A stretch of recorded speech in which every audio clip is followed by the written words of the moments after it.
Hello, everyone, and welcome back to another episode of On Location with Gabby and Harvey. As always, I am Gabby. Harvey is behind camera. You only got to see him one time, but hopefully he'll be in front of the camera for other episodes. But enough about that. Today, I'm excited to be here in the Mah Society, and I'm even more excited to be here with Suma from the Mah Society. Hi. Sue, how's it going? Good, thanks. For the folks that don't know, can you give us an explanation of the Mah Society and what it is you folks do in Edmonton? Sure. Well, thanks for having me on. Yeah. Um, the Mah Society of Edmonton is a society of what originated of brotherhood, and we are over 100 years old in Edmonton. Wow. So we got established here in Edmonton, Chinatown, in 1917. And the reason the societies were established at those times were um, in China, and especially the overseas Chinese that had come to North America at the time, were from specific places in southern China, and in particular the Tuishan area, which we are from the Baksa area. So people usually live in hamlets or villages with the same surname. And Ah. so in the Baksa area, there's actually about 30 hamlets or villages with everyone with the surname Ma. And Ah. so we will probably we are related 16th or 17th or 1,000th cousins over, but but that's what tendency in China in those days is that you live with your clan. Okay. And so when the Chinese came and immigrated to Canada and specifically to Edmonton, you usually come at that time is, oh, someone who's a cousin or an uncle from your hamlet or your village, or the next one, they know that they came to Edmonton, and so they would come, and so that's when they would come here because then they know that there is support. And Ah. so during that time too, when there was so much discrimination, the Exclusion Act, and the hardships that the Chinese faced in terms of employment, especially after the railway was built. Mm-hmm. Um, when they had for employment, like I said, no monies, no family, because a lot of these are young men who came, and the societies were born out of that. And so they became a brotherhood family where they created an environment where they can celebrate who they are, their culture, and also support each other in terms of money, lending, even and writing letters. The ones who knew English Mm-hmm. would help people write letters, help with immigration. And one of the most important things that I learned when I was doing research on societies is that they helped in those days too, is to send bones of the dead back to China Oh my after seven gosh. years, and that was very important because that was a Chinese culture, right? So, so that the families could get back their loved ones. But so, and at that time too, it was mailed through Canada Post. Oh That's what I wow. also found out too. So it's so that's how the society's formed, and along the way, it's grown to be more of a social event, but also again, it's a brotherhood and Mm-hmm. family. Mm-hmm. Definitely in my parents' and grandparents' generation when they first came to Edmonton area. Okay. And I remember even when I went out for dinner with my parents, and if it was whether it was a Chinese waiter or waitress or people they met along the way, they always say, "Oh, where are you from?" And then some of them will say, "Oh, I'm from Hoi Ping or Baksa area, Tuishan area," and they're like, "Oh, well, in which village or which hamlet?" And then they'll be like, "Oh, if they know, they'll say, well, I'm from, we're from Ongyin Li," and if they're like, "Oh, well, we're from this place," and they're like, "Oh, well, then you must be related to so and so and so and so," and they're like, "Yes, yes, yes." So that's how people started, and then you realize that everyone's lives are interconnected in some way, especially here. And with our surname Ma in Edmonton, at one point, I think now it could be more, but we had over 10,000 Ma's here. Oh my gosh. And so we're actually known because there's in the in the past, there's quite a few Mah societies across Mhm. Canada and also in the US. And because we were known to have the most Mahs, we were actually, and Mah in Chinese means horse. And Oh, so we are known actually even from New York, the Sacramento ones, the San Francisco ones, we are known as the corraler, the stable in Edmonton because we oh, have so many okay, people okay. with the surname Ma. Oh, so Hmm. then I have to ask, and I'm sure someone must have come up with it. Have you folks attempted to do like a giant like get together, everyone kind of cross Oh and like yes, oh meet? Oh yeah, yes, yeah, oh okay. yeah. There is an International Moss Society convention.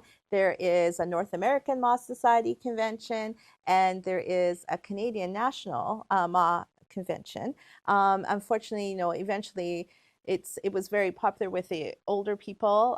My parents actually went to Thailand for one, Oh wow. but now it's the societies as a whole, they're starting to shrink, and because it's our elders that um, have passed away. And so I think, not just the Moz, but a lot of Chinese societies and associations are seeing a decrease or a closing of these because no one's coming back in.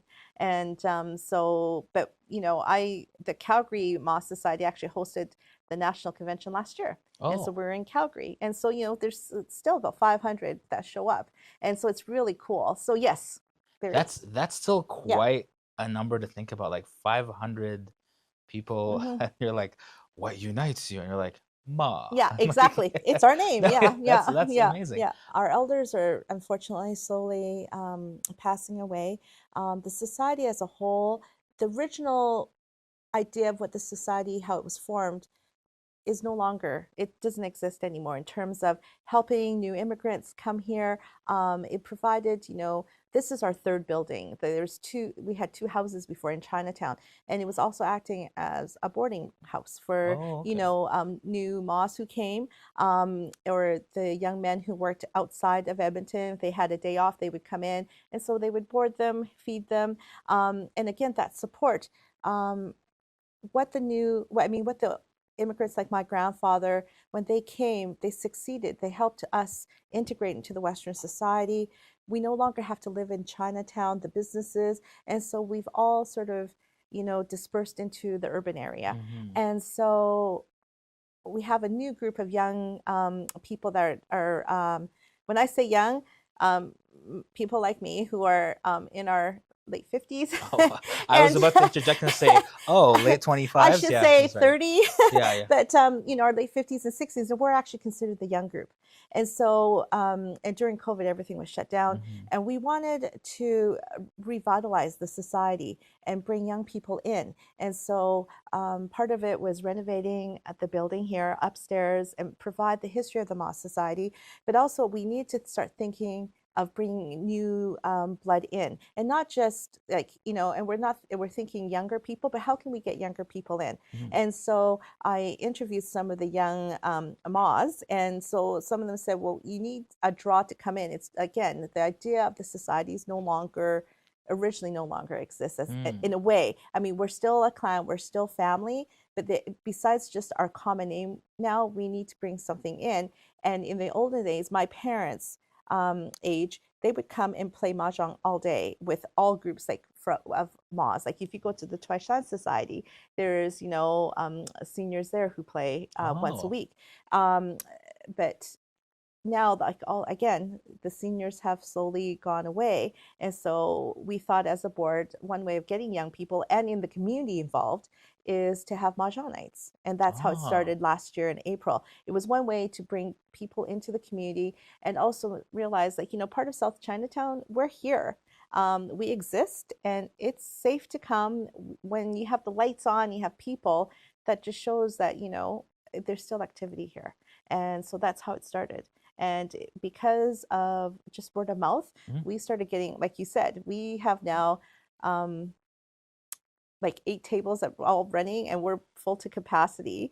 And to the point, we're going to have a trial mahjong tournament next month. So it's awesome, and it's like people who have never played before, and people who and they come in here, and I think what's amazing about it is that we have people of all ages, where they're young, middle aged, and seniors. And it's the seniors who are teaching the young ones. And I think that it just gives, I think, everybody a new sort of a breath of life, No, into this society, into this building.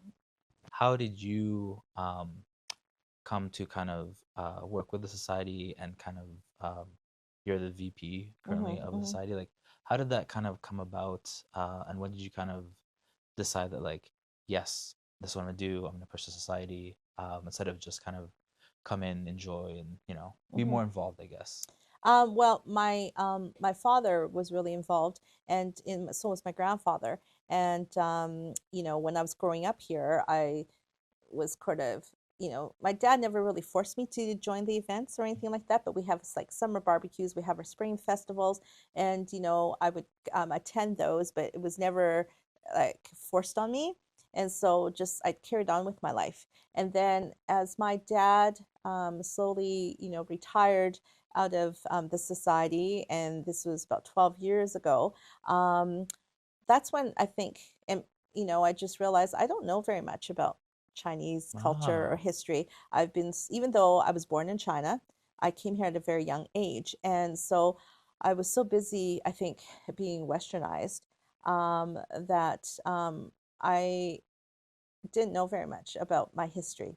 And so I thought there was one way of trying to was my dad had said that he no longer wants to be on the board, and I found out like he was the secretary for the Chinese part of the board, and my grandfather was the secretary. And ah, so then when I came in, somehow I just got voluntold, and they're like, "Great, can you start taking the minutes?" yeah. And I automatically became the secretary. And then it was through years of that, and then eventually, through COVID and stuff, um, I started getting more passionate about the society, and it was Hmm. because the Mah Society we went on a heritage tour back in 2018 and 2019, where we took a bunch of Mahs back into the Baksa area. And Hmm. so we went to visit our villages, and and and got to visit the houses that, you know, I got to visit the house that my grandfather built with the money that he made here.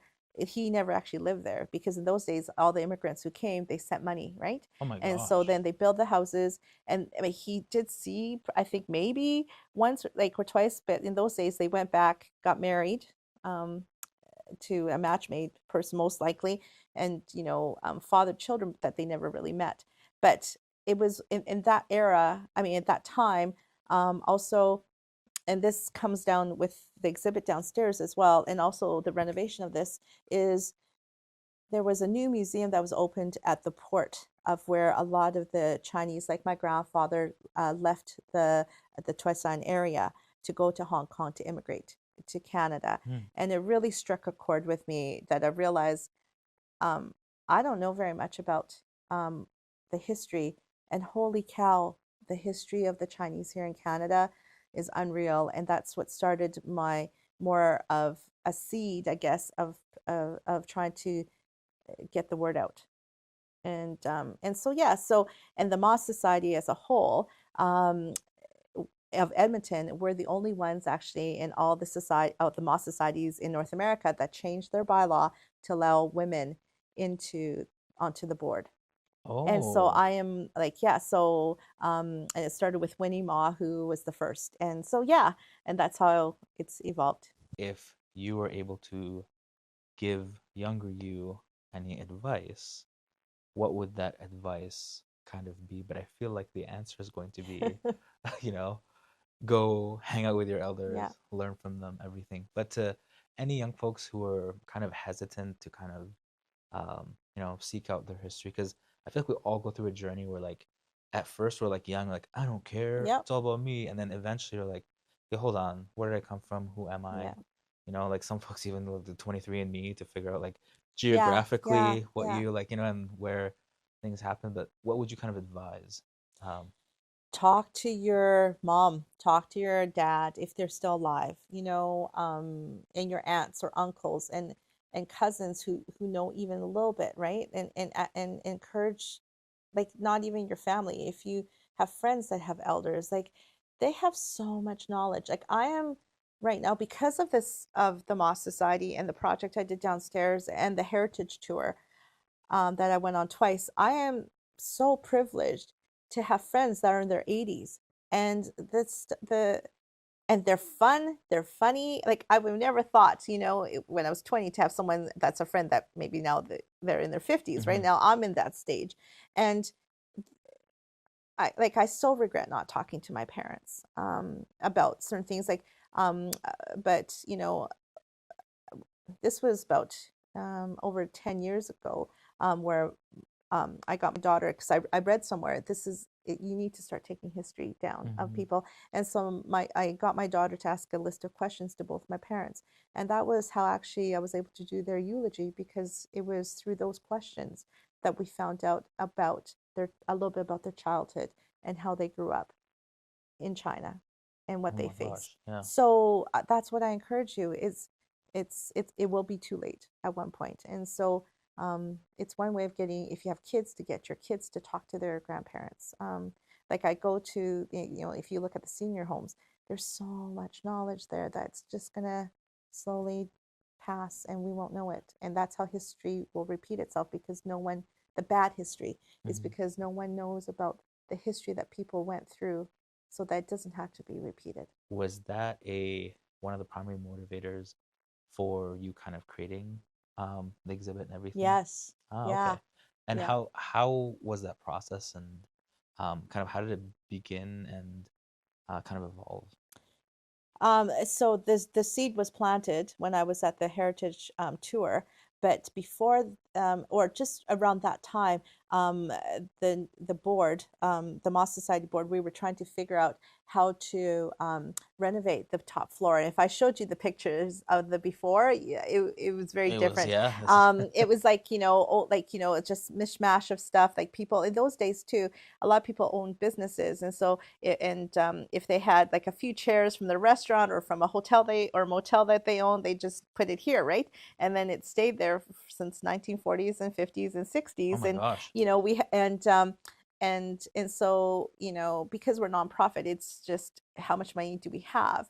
And so it just started with a small group of we had a small core group on the board that we volunteered to be part of this renovation type of thing. And so we had celebrated our 100th anniversary back in 2017. And so we have a memorial book of the Mah Society of Edmonton. And so we had blown up some big posters that, had a sort of a history, like a little bit of history of the Mahs here and some of their stories, I mean, of the board members. And so we thought, okay, we just need, with $2,000, that's what we were allocated.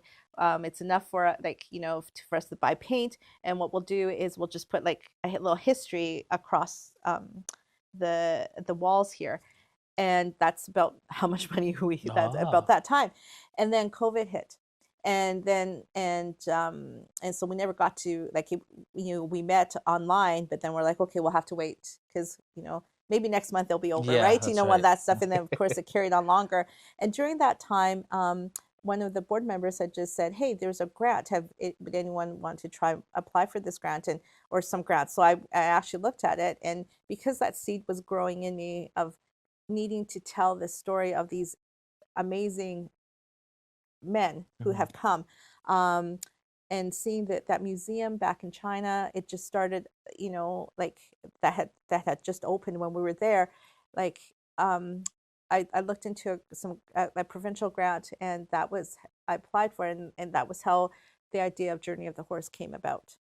And uh, and it became a passion project, with the support of the board, with my partner Andrea, who lives in Vancouver. I met her on the second heritage tour, and we just and she saw what was at that time she was working with Catherine Clement in Vancouver for the Paper Trail project, and it just spurred our interest in history of the Chinese here and what our ancestors went through, and it just involved into from this small little paint job. And with our grant, she was able to see what was in my head, and she was helped me create what is upstairs here and also downstairs. Oh my gosh. Yeah. No, that's amazing. I'm excited and kind of segue, um, wanted to know if you would be open to kind of walking us through and showing us that, because now that you mentioned it and how amazing it is and how it's flourished and became kind of bigger than what it Yeah, started, like I feel like it's a duty of mine to show the audience and yeah, walk them through it. So, absolutely. do you mind if we do that? Absolutely. I Oh, can talk about it all day. perfect. Excellent, folks. We're going to take a couple of seconds to adjust here, but we'll be right back. We're back here with Auntie Sue. Auntie Sue, can you tell us a bit about what we're about to kind of walk through and kind of witness here? Sure. So the Mah Society of Edmonton building, we have a history of the Mah Society on the main floor, and so it just starts off here, where I call it the Journey of the Horse because it's the play on our surname, which means horse in Mm. Chinese, which is Ma. And here I just wanted to show the origin of our surname, where we came from, and with the Mahs, and it comes from um, a general from thousands of years ago who was a great military man who helped in the old days.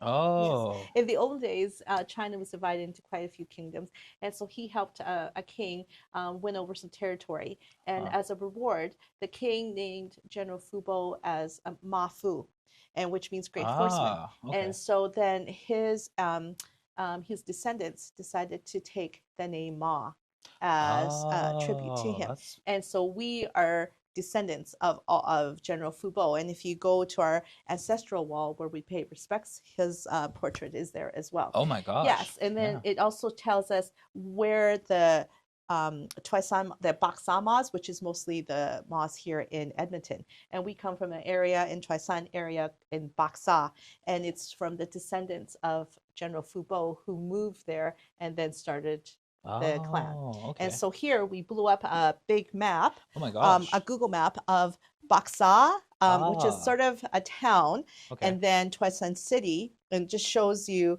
of how close, further, how close it is to the city. But we have a few villages and hamlets numbers, up to 10 right now, Oh of man. the places that some of us who went on the heritage tour went to visit. Oh my So gosh.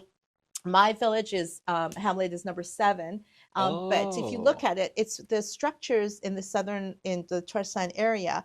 It's the houses are very unique, right? Mm-hmm. They're like cement, but they have different floors, and you can tell which some of them will, like, who have spent money, I mean Mm-hmm. sent money from overseas to help them build. That's Yeah, so awesome. we're hoping to build on this. Like I said, there's probably 30 hamlets or villages in the Baksa area that with clans of surname Ma. Mm-hmm. So we're hoping that as people go back, or if they remember, it's hard right now because of if you can pin the latitude and longitude of where their villages or hamlets might be, that we'll put more on. That's my Mm-hmm. hope. Oh, Yeah. awesome. So along the way here, we just want to show the history. There's a timeline of the Mah Society. Like I said, we were established in 1917. This was our original Mah Society building, Oh. and so, and here is some of the original members that were right in front of the building. Mm-hmm. And it's like, where it was is, I think, where I think the old police station used to be Oh. was, um, and when that house became non-livable, or not dilapidated, what in those days was, you couldn't really get loans from the bank or anything. So what happens is, again, with societies and associations, you help each other out. And Mm-hmm. so they started asking for donations, and here Oh my is the gosh. donations. And if you look in, it says $5 at that time. So Oh. people would give $5, $10, and that's someone who wrote their names of who donated. And that was able to purchase this house, which is our Oh. second Mah headquarters, and it was on this land. And so then, and that was in 1945. And then in 1982, what happens was, this house was pretty much condemned. And so the board decided to build this building. And in order to do Ah. that, again, they took out a mortgage, but they also had a donor wall. This is our donor wall for people who donated Oh. to the construction of the present building. at the time too, in order to pay for the mortgage and the construction of this building, at the same time, the Chinese Credit Union, or is it the Chinese Credit Union was losing their space, and I think it's where the law courts are. And Oh, okay. so they actually moved here on the main floor. If you look at the tiles, this was the credit union. Yes, I should Oh. say the Chinatown Credit Union. It was here, not the Chinese Credit Union. And so then they rented the main floor for 15 years. And that helped pay for the mortgage of this building. Oh And my the Mah gosh. Society occupied the basement. And then Ah. we rented the second floor, and it was different associations. At one time, it was rented for 2 years to a Buddhist, to monks Oh. that lived there for 2 years. Yeah. So and so in 1982, this building was officially built. This is just a timeline of our Mah Society of Edmonton. We had some significant Mahs. Henry Wahian Ma was the first president of the Chinese Benevolence Association, but he was also the president of the Mah Society. But if you look down on our timeline here, there's a lot of question marks of who really Oh. was, because there was not a lot of documentation during my Ah, research. okay. And also we realized during this time too, from 1923, if you look at to 1947, because there was not any Chinese that were even allowed to be here because of the Exclusion Act. And we didn't want to really touch on that. We'll do that downstairs. But this is something that we wanted to showcase as well. And, back in World War II, the Chinese weren't allowed to fight for Canada, even though we were here. So some of our, the Mahs, significant Mahs, they went to China to fight. Oh my gosh. Yes, for the Allies. Hmm. And so we just wanted to create a timeline of some of the significant history of the different floors, some significant Mahs that helped here as well. And, along the way, there were teams that we had hockey teams with the Mah Society, the Dragon Boat Race. Winnie, who was our first female director, Fong Ping Ma was like the oldest Albertan for a Is while, and that when she she was 110 10 years years old? old, Oh my yes, right. gosh. So then we also started um, a high school scholarship, and which is the wall over there. With it started with donors, that because they believe that education is so important. Hmm. And so just every year at our spring festival, we give a few scholarships. It's not a lot, but it's just an incentive for grade 10, 11, and 12 students. So anyhow, along here, we have our ancestral wall where we pay respects. When we have our big events and stuff, we always make sure that we pay respects to our ancestors who have passed. And in Chinese tradition, if you look too, we also have offerings below the table, and it shows that, whether it's not heaven or hell, it's not what they believe, but they believe that, we need to respect the ancestors who are above and also below us. Even though we preserve the history, the main part of the society is also for social events, Okay. right? And for social gatherings. And in the older days, it was a drop-in center for people and for seniors, and we still want to do that. So over here, it's still a drop-in. Like, this is where we have like some cooking classes. This is where we have the food. But I also want to honor because the Mah Society is not just a brotherhood, it's family. And that's where I wanted to showcase is that, we have different activities, and it's families, and it's young people, old people. It doesn't matter, because Okay. that's who we accept. That's amazing. Yeah. So then you go Sounds great. downstairs. This is the Cool. start of the exhibit. And here it sort of starts where it just shows like why the Chinese left southern China. In those days, it was because it was so overpopulation, drought, severe poverty. A lot of the landowners there at the time did not live in the Trisign area, and so it was like a feudal system, right? And so the farmers were like very, very subsistence living, and then at that time too, the railway was hiring, and they promised them riches, and a lot of these young men thought if they could help their families, they come to Canada, they would make their money, and then they would go back and retire like kings. Unfortunately, none of that happened. The Chinese, unfortunately, did the worst jobs, possible, they got paid the least actually, and but they still worked hard and they were still able to send money back, right? So if you think about the reason why they left, it was so bad that they would come here and incur through all the hardships because they would still be able to make some money compared to what they would do back in China. So as long here with the timeline, I wanted to just show how the men mostly they came on steamship, and and even though they were well, they were at the lowest berth of the ships, and so through months of a journey they suffered illness, a lot died, or a lot became severely ill, but they were able to come through here. So when they arrived in BC, whether it was Victoria or Vancouver, became more prominent in Vancouver, they still had to go through quarantine because the Chinese were considered dirty, disease carrying people. And so they would have to go through quarantine right at the port, and it was a house, and they would call it the pig pen. And so as they come into Canada, they work at the railways, or some work at bellboys, whatever. And then when the railway was done, Canada, we had this, and we wanted to make sure that Canadian government, did we really want the Chinese here or not? And so it started in BC was basically the Chinese were not welcome anymore. They did their job, but the problem was is a lot of them didn't have enough money to even go back to China. Oh my gosh. But people continued, the Chinese continued to come into Canada, but at the point where the government did not want them anymore. And so one way of trying to prevent the Chinese from coming was the head tax. A lot of immigrants from across the world came into Canada, and they went through a lot of hardships, but Chinese were the only race that were charged head tax. And so it started at $50 and to try as a deterrent. And then, but they still kept on coming, so they increased it to $100.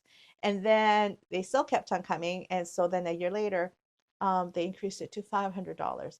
And when the time my grandfather came, they not only had to pay $500 of head tax, they also had to prove that they had $200 in their pocket. And in those days, $500 was more than 2 years, if not more, of a salary, right? So if you think about these people trying to borrow money to come to Canada to face all this. And so because the $500 head tax did not work,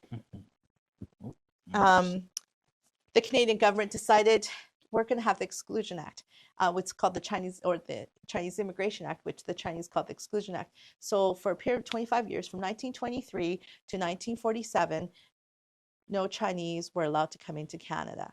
And in the US, they started in 1882. But and so it was recorded that less than 50 Chinese people came in those 25 years. And during that time too, the Chinese had to carry with them their CI certificates. That's the certificates that the government created. So for the Chinese specifically, to show that they paid for their head tax. So it's like one of the first forms of identification and so they could be stopped anytime by anybody or the police and say, did you pay, or are you here legally? And so then it was the CI4s. It showed that they paid their tax, their thing here. And then eventually they realized that, when they pay for their CI4s, it just describes, oh, it's just like you, Gabby, you have a beard, you have a mole on your left cheek. Well, that could be a lot of people, right? So then they said you have to have a CI5, which means that's when the pictures had to be in there. And that was actually probably the first form of ID in Canada for anybody. And the Chinese had to carry that. And the only people who didn't have to pay head tax were diplomats or merchants or scholars. And there was very few of those. And along the way, as I found out too, is that because the Chinese were so discriminated against, it doesn't matter that they were born here in Canada. They did not have Canadian citizenship because they were Chinese. And so when you were born, they still had to carry another form of ID to say that they were not Canadian citizens by birthright. And so they created so many different forms. And then the CI9 was a travel document. And that was one thing was amazing is it shows like how people like my grandfather left Canada to go to China. and get married, father kids, and then come back here, right? But they were only there for less than a year. So like someone like my dad, he never really met his dad until he was 50, until we immigrated here. Oh my And so gosh. you can imagine like the loneliness that these men had, with the Exclusion Act too. There were so many of these men who were not able to get married, who didn't have kids. And I think in Chinese as well as other cultures, it's important to have your name, carry Carry on. forward, yeah. And a lot of these guys didn't. And so when the Exclusion Act happened, the loneliness of these bachelors, I can't even imagine. A lot of them, committed suicide. If you go into Vancouver, you can see some of, going to psychiatric wards. But that's how the rise of societies came up. It was a way to support these people. It was a way to support brotherhood and family and celebrate their culture. And so in our exhibit here, we wanted to portray that, after the railway, the Chinese were not allowed to become professionals.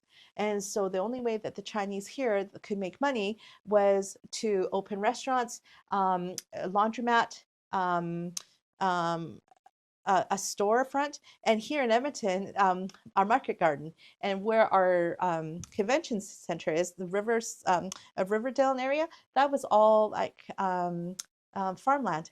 And so there was a few Chinese families who grew and sold the produce to the local markets and restaurants. There were different Chinatowns in Alberta. Mhm. It started off in Calgary, and it came to Edmonton, and then Lethbridge and Medicine Hat. And the reason why Calgary was first was because of the major discrimination in BC government. And so they wanted to escape that and also try and find jobs as well. Yeah, so we had 4 Chinatowns in Alberta, but back in 1912, I have a picture here which shows them burning a Chinese business because they blamed the smallpox on them, on Chinese, right? So we wanted to show also the significant events of the Chinese, what we call the journey to inclusion. And so we wanted to show the significance of when the first Chinese arrived, when the railway was completed, but when the head tax was raised, when it was set, and when the Exclusion Act happened, and also the Repeal Act. And the Repeal Act in 1947 happened because it was due to a lot of peer pressure, public pressure to the Canadian government because of how much China helped Mhm. in the war. And so they caved in and said, okay, now we'll allow the Chinese to come into Canada again. And a lot of them was to let the wives and their children come and get reunited um, with the dads. But there was caveats. The kids had to be under 18. And so people like my father, who was 22 at that time, um, he couldn't come because he was too Oh old. my gosh. So only people who were younger than 18. So the only person that was under 18 was my uncle. He was 14 at the time. So at that time too, and before, there was things called paper sons and paper daughters. And so Chinese names with the immigration officers, you can't tell if they're female or male. Mhm. And so there would be middlemen, and they would start selling these certificates, because when a person goes back, they can register and say, I have 5 kids. And maybe all 5 were there, or maybe 3 passed, and they can sell those papers to another person, and they assume that identity. And that Oh my was the gosh. part that was called the paper son or paper daughter. And people who came on that, if they were over 18 and they came under assumed name, then they would pretend to be with the other family. But they were interrogated because the immigration officers started realizing that maybe some of them aren't. And let's say Harvey and you, Gabby, you guys pretended to be brothers, but you guys were totally separate families. Mhm. You would have to make sure that you knew, like on the right side of your house, that you had a triple pane window. If you had different answers, then you were not allowed to come. Oh So my that was how much, gosh. like how many dogs did you have? Like it was very, and you can see those in the vaults when they opened the vaults of the paper. You can see some of the interrogation that people did, and you can see the writing saying this person said the wrong answer compared to the other one, denied. So and Jeez. so until it wasn't until 1967 when the Canadian government said, okay, um, we'll forgive all this stuff. If you're a paper son um, or a paper daughter, we will forgive that. If you want to go back to your own real surname. But by then, so many people have established themselves, or they were still scared. And so when we opened our exhibit here, we had a couple of people who had come and said, I was a paper son, but please don't tell anybody. And here's my favorite area as you go through. It's called the personal journeys. I was privileged enough to interview some of the elders who are Mahs. And like I said, these are concentrated on Mahs, but at the end of the day, they represent so many of the overseas Chinese. And this is when people got reunited with their dads, after the Repeal Act, and even some of the hardships that they went through. So when they came here to Edmonton, a lot of them had to go to school to learn English at Macaulay School. But they were like 16, 17, 18, and they were put in with grade 3ers. And so a lot of them didn't go stay in school. They went to school maybe a year or two, and then they continued on with the businesses like their parents, what their dad did. But what they did was, it just shows like some of them, like we have like stories where they met their dad for the first time at 14 and they had to call them dad, but they've never seen them before, right? Oh, So it's wow. just and some of them, like Kimball Ma, like his history of being a paper son, it's amazing. And so if you have time to come, I highly recommend that you read some of these amazing personal stories of reunification, and even some of the hardships that they saw with what their parents went through, and explains it. And then as you come through with the timeline, we have integration. So when the new generation that came after reunification, they ran a whole bunch of businesses. And up till like even I think in the 90s, you still had like Chinese restaurants, storefronts on every corner in the neighborhood. And and they worked 7 days a week, 12 to 14 hours a day. But that gave them it gave us a chance. So they had offspring like us now, who were able to go to university, who were able to become professionals. And then we moved into the suburbs, right? And so that comes full circle, where it comes here with our culture section, is like someone like me who didn't realize that, maybe we celebrate Chinese New Year's, but the reasons why we do it, I don't know.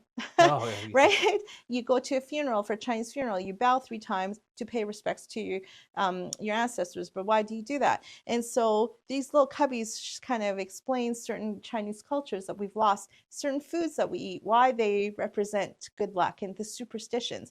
And so this is like an information corner that gives people an idea of what some of the cultures and superstitions and practices of why we do the things we do. A goal of mine is to maybe eventually work with the school system, and maybe have at least the bilingual kids come and have a tour, or to work some way that we can make some interest for young kids to learn about the history, because the Chinese that come now, they're here because of the sacrifice of our ancestors, and they don't know how easy they can come. They don't realize that it was paved by these amazing men and women. That's amazing.